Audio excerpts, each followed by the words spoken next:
Ngayon lang po kami sumahod ng konti sa page dahil sa 411k follower. Dahil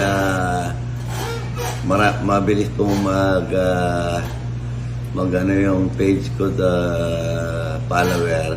Nag-i-invite po si Rudy. At sabi ko sa kanya, yan, bibigyan kitang party sahod, sabi ko. Kaso maliit pa lang po yung sinahod namin, kaya ito lang muna. Maliit na yun. Ano ang amoy? Ang bago. Lahat po kasi naman kahit na maliit, number one masaya. Number one yung tanggap mo yung umano po kami sa page namin sa 411k follower.